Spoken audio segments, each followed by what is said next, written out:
Então, a questão de número 1 da lista sobre forças intermoleculares diz o seguinte: a formação e as propriedades de líquidos e sólidos dependem da presença de forças de atração e de repulsão entre as moléculas.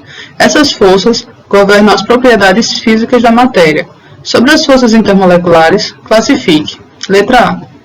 As interações intermoleculares íon-íon, íon-dipolo, dipolo-dipolo, dipolo-dipolo induzido, London e ligação de hidrogênio, em ordem crescente de força.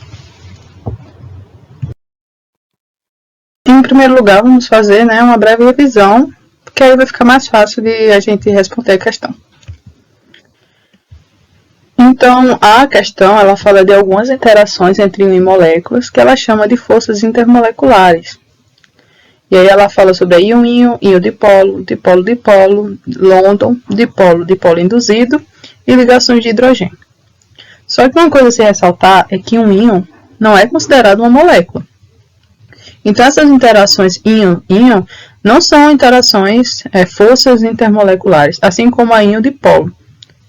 Porque, na verdade, são interações entre íon e uma certa molécula, e no caso da interação íon-íon é entre dois íons, que é a ligação iônica que a gente já conhece. Essa interação íon-íon nada mais é do que a ligação iônica.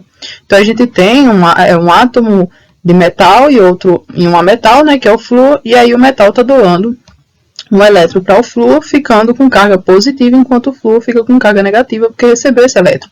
E aí eles se unem pela atração eletrostática, certo? Mas acaba se chamando de forças intermoleculares de modo geral. Mas as forças intermoleculares seriam a dipolo-dipolo, London, dipolo-dipolo induzido e ligação de hidrogênio. A íon-dipolo é a interação que ocorre entre um íon, então pode ser um íon positivo ou negativo, geralmente um sal, por exemplo, é assim que a gente dissocia o sal em água. Então, quando a gente coloca lá sal de cozinha mesmo na água, a gente vê que ele some, porque ele foi dissociado rapidamente. E o que é que aconteceu com aquele sal? As moléculas de água, elas são polares, por isso dipolo, elas possuem dipolo. Os átomos de hidrogênio presentes nas moléculas têm uma carga parcial positiva, que vai se atrair pela parte negativa do cloreto de sódio, que no caso seria o cloreto, no sal de cozinha, enquanto que a parte negativa vai se atrair pela parte positiva do nosso cloreto de sódio, que seria o próprio sódio. Então, é assim que acaba tendo essa interação íon-dipolo. As interações íon-íon, elas são muito fortes, afinal, a interação entre dois íons, um negativo e outro positivo. Então, são interações muito fortes, assim como as íon-dipolo. Vale ressaltar que a interação íon-íon ela é mais forte do que todas as outras interações intermoleculares, porque aqui a gente está falando da ligação química iônica. Assim como a ligação covalente também vai ser muito mais forte do que apenas a interação entre essas moléculas. Aqui a gente está falando de ligação química, e aqui a gente está falando só de interação que uma molécula pode ter com a outra. As forças dipolo-dipolo são aquelas que acontecem entre duas moléculas polares. Então, vendo esses balãozinhos flutuantes, considerando que a parte vermelha seja o polo negativo e a parte azul seja o polo positivo, a gente vê que sempre o polo negativo está se atraindo pelo polo positivo. Então, os polos azuis de uma molécula estão sempre virados para o polo vermelho de uma outra molécula. E é assim que acontecem as interações de polo-dipolo. O polo positivo da molécula vai se atrair pelo polo negativo de uma outra molécula.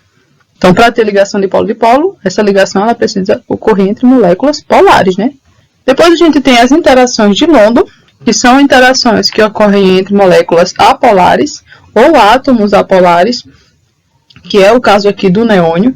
Então, por mais que a gente pense que os elétrons de uma molécula, de um átomo, estejam distribuídos igualmente por toda a molécula, por todo o átomo, em certos momentos isso não acontece. A gente tem aquilo que a gente chama de deformação da nuvem eletrônica.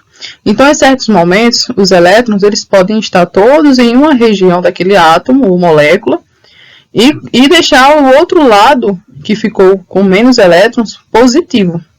E aí esse outro lado que fica positivo acaba se atraindo por um lado negativo de uma outra molécula ou átomo, como está acontecendo aqui com o neônio. A gente vê os elétrons se movendo, e aí o lado que ficou vazio, então ficou positivo, ele vai ter atração pelo lado que ficou cheio, ou seja, negativo. Então, por mais que a molécula não tenha polos positivos ou negativos, a gente tem essa força que acaba gerando um dipolo instantâneo na molécula, é um dipolo momentâneo. Então, naquele momento, aquela molécula tem polos positivos e negativos. Então, a força de London, ela ocorre em moléculas apolares e é uma força considerada fraca. Embora que ela depende muito da quantidade de elétrons que a molécula tem. Então, moléculas grandes, com muitos elétrons, átomos com muitos elétrons, vão ter uma força de London maior do que as moléculas com menos elétrons. Então, algo interessante para a gente lembrar sempre das dispersões de London é o que acontece com a lagartixa, né? A patinha da lagartixa, a superfície dela, tem vários átomos, obviamente, assim como tudo no universo, né? E esses átomos em certos filamentos que possuem nas patinhas da lagartixa. São milhares de filamentos, por isso que ela consegue se pregar tão bem na parede. E aí acaba acontecendo essa deformação da nuvem eletrônica dos átomos, né, presentes nesses filamentos e na superfície que a lagartixa esteja andando. A gente tem o tipo de interação dipolo induzido, que é mediamente forte, né? Afinal, a gente está falando de uma molécula polar e uma apolar, então as de London elas são fracas, porém, em certos momentos, por exemplo, moléculas grandes, elas vão ser mais fortes, porque tem mais elétrons para ter essa deformação da nuvem eletrônica. Então, quanto mais elétrons tiver a molécula, mais forte é a dispersão de London. Na dipolo induzido, a gente tem uma molécula polar, assim como dipolo, né, entre moléculas polares e íon-dipolo, que tem uma molécula polar e um íon. Aqui a gente vai ter uma molécula polar e uma molécula não polar. Então, o que a molécula vai fazer? Nesse caso aqui, a gente tem dois átomos que um está fazendo a nuvem eletrônica do outro se deformar. Isso acontece na natureza. Aqui, já não é as duas nuvens eletrônicas que vão se modificar. Nesse caso aqui, a gente tem a água, né, e o oxigênio, a molécula de oxigênio, e aí a molécula de oxigênio é uma molécula apolar, enquanto que a água é uma molécula polar. A gente tem um polo negativo aqui no oxigênio e dois polos positivos nos hidrogênios, e esses polos eles não se cancelam, por isso que essa molécula é polar. Então, o que vai acontecer? Quando essa molécula polar se aproximar dessa molécula aqui apolar, ela vai acabar induzindo um dipolo. Então, por mais que essa molécula não tivesse polos positivos ou negativos, a parte negativa da água induz que os elétrons dessa molécula acabem se afastando para um outro lado, ou seja, se repelindo, e aí essa molécula se atrai pela água. É assim que acontece essa atração.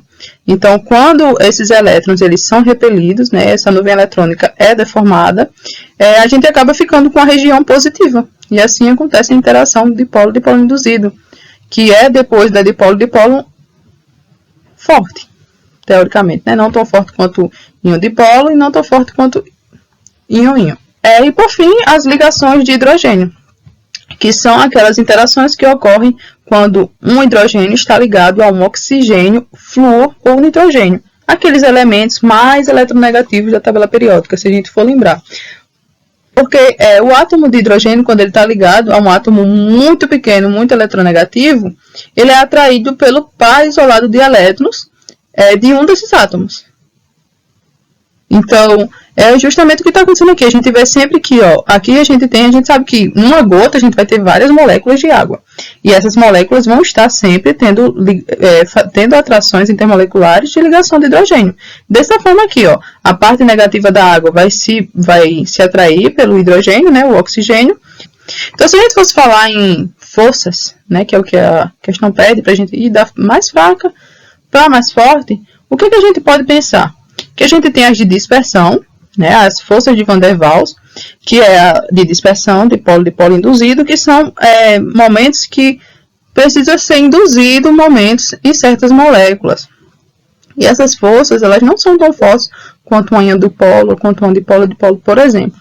Então, elas estão basicamente no mesmo nível de força. Depois delas, a gente tem as dipolo-dipolo. Elas são medianas, não são nem tão fortes nem tão fracas. Depois a gente tem as íon-dipolo. A gente tem as ligações de hidrogênio, que são as interações mais fortes, né, dessas interações intermoleculares, dessas 4 interações intermoleculares aqui, a de hidrogênio é a mais forte, e a íon-íon, que é a mais forte de todas, obviamente, a gente está tratando aqui de uma ligação. Nós vamos ter ligação de London e dipolo-dipolo induzido em basicamente o mesmo nível de força.